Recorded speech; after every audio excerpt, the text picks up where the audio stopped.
Hi everyone, welcome to another video in my 2025 birding challenge where I'm trying to photograph 250 species in the state of Massachusetts this year. With spring migration winding down a little bit, I'm going to use this video to show you every warbler species that I've managed to photograph so far this year. That includes several warblers that I haven't shown in any of these videos, meaning that they're going to be new ones for the year list. So before I started this birding challenge, I sat down and I made a list of all the fairly common warbler species that I thought I should probably be able to photograph this year. That list ended up including more than 20 warbler species. Because warblers are fairly hard to photograph and because many of them are only present in Massachusetts for a few weeks every year during migration, I knew that this was going to be tricky and one of the keys to the success of my challenge this year. I'm happy to say that as of recently, I have photographed all of the warblers on that original list. So this video is kind of a small celebration of that victory. Before we jump into the warbler list, there are two non-warbler species that I would like to add to the list at this point. Both of these birds were photographed at Horn Pond, my home patch. The first one of these is indigo bunting, one of my favorite birds.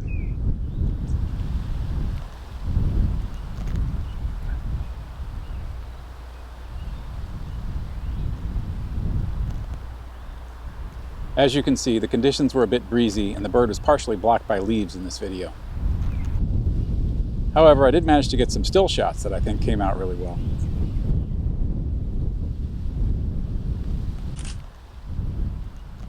I just can't get enough of that deep blue color.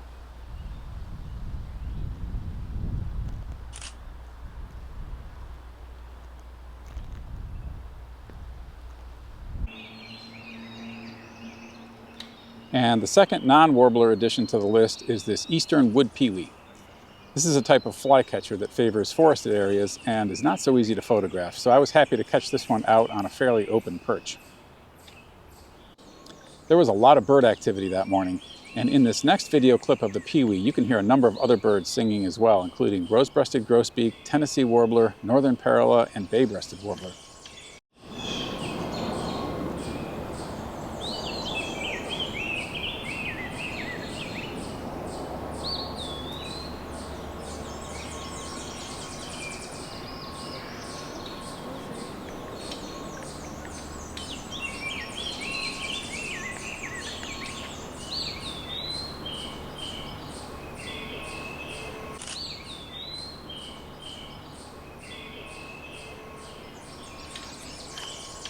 Okay, let's move on to the warblers.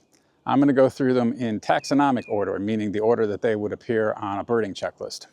You'll also notice that I'm going to keep a count of the warblers going in the lower left of the screen above the species name. So warbler number 1 is ovenbird, which I was able to video just after it arrived on its breeding grounds here in Wilmington.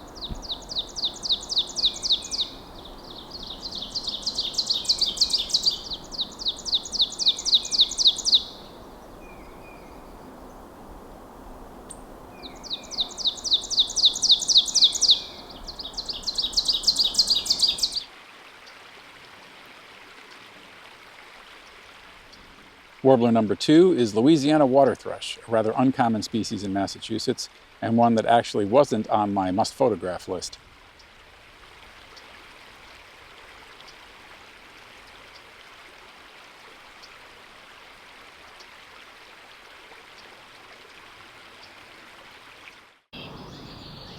Next up is the first new warbler for the year list, a northern water thrush. They look quite similar to Louisiana water thrush, but the song is quite different. I photographed this one in Concord, Massachusetts at a location called the Massport Trails.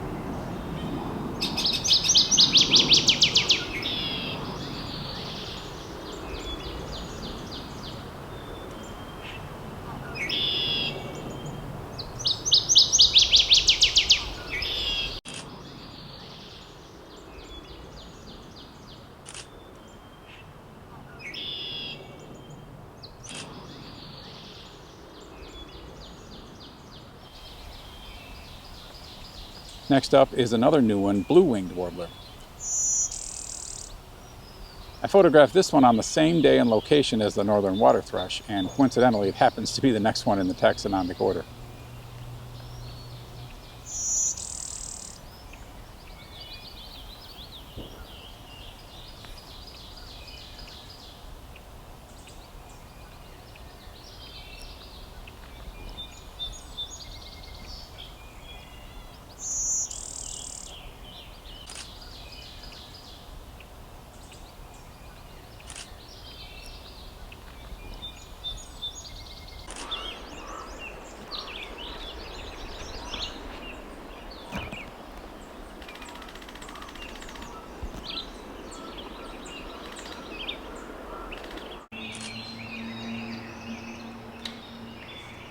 Now we have another new warbler species, Tennessee warbler.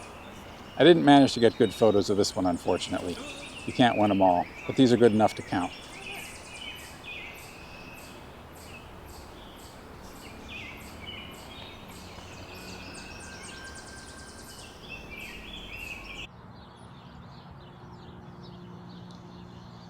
This orange-crowned warbler was the first warbler I photographed this year, way back in February at Mount Auburn Cemetery.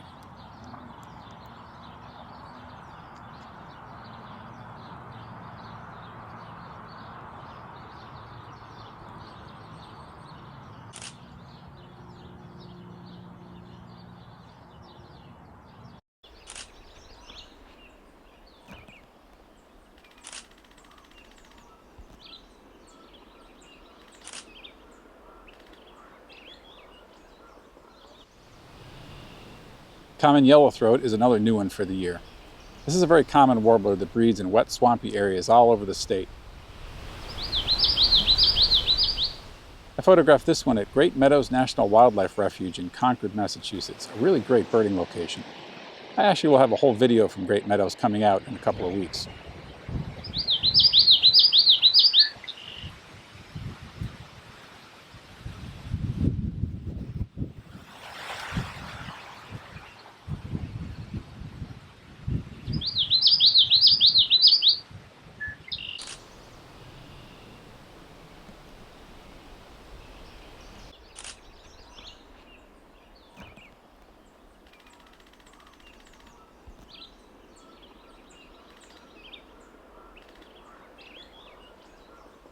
It's right there as well. Magnolia just went down. Oh, here's the Cape. This Cape May warbler was one of my favorite warbler sightings of the year. A beautiful warbler and one of the less common ones as well. In fact, it was not on my original must photograph list. Well, it's just an apple.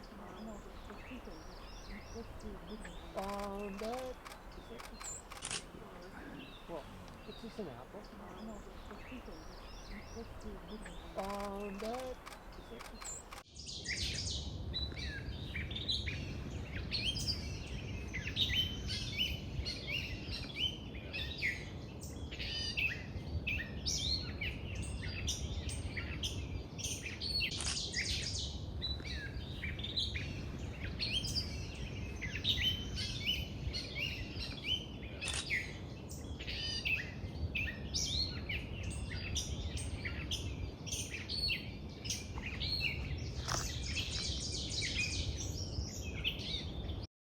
The next warbler is another new one for the year, a bay-breasted warbler. I photographed this one on the same morning as the Tennessee warbler, and I had the same problem, which is that the warbler remained very high in a tree. Did manage to get a short video clip of this one, however. If you have good hearing, you can also hear it singing its very high-pitched song.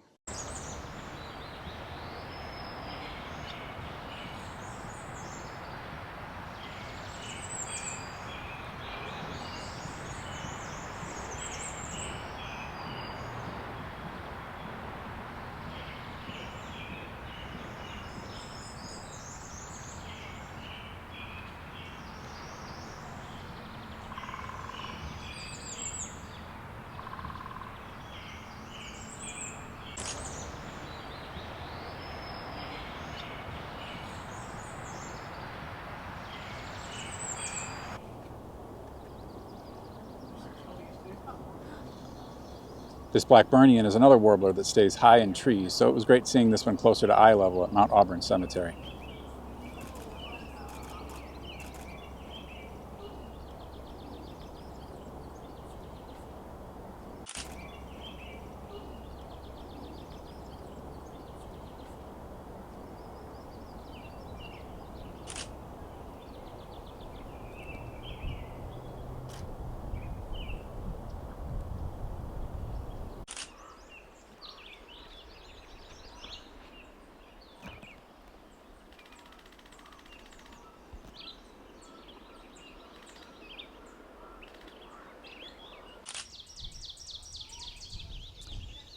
This blackpoll warbler was the last common warbler species that I photographed to complete my original list. That felt good.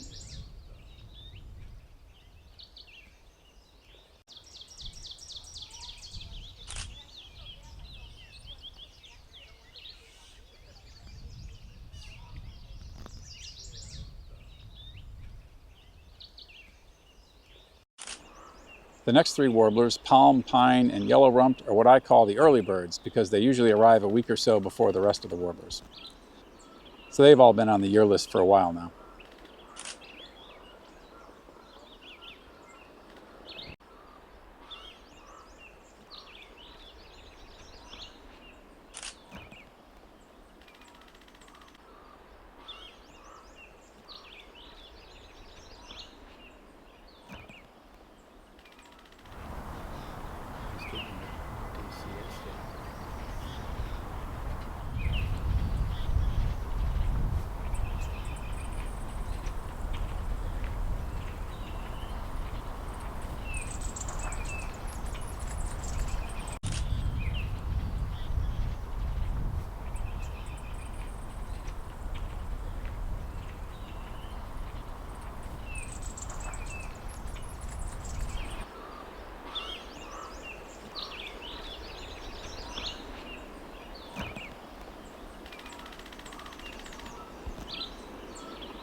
Okay, we have just two warbler species left, and they are both new ones for the year.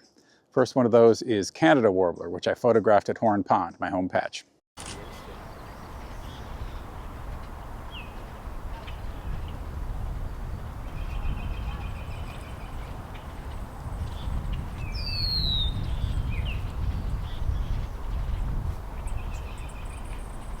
And the last warbler species, at least in taxonomic order, is Wilson's warbler.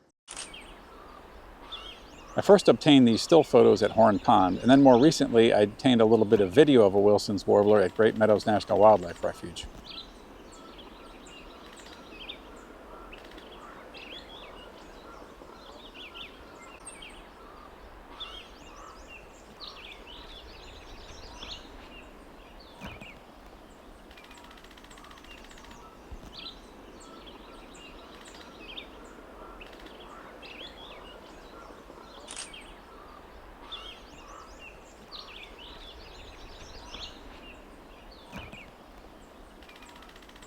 Okay, that is the list so far. I have photographed 26 species of warblers in Massachusetts so far this year. There is still the possibility that I could add a few more warbler species by the end of the year. There are less common eastern warblers such as worm-eating warbler and mourning warbler, and there's also the exciting possibility that I could pick up some western vagrant warblers by the end of the year. Those usually show up in late fall. Okay, that's it. I hope you enjoyed this warbler wrap-up video. If you're still watching and if you're enjoying this content, please consider subscribing to the channel. Thank you very much for watching, and I'll see you in the next one.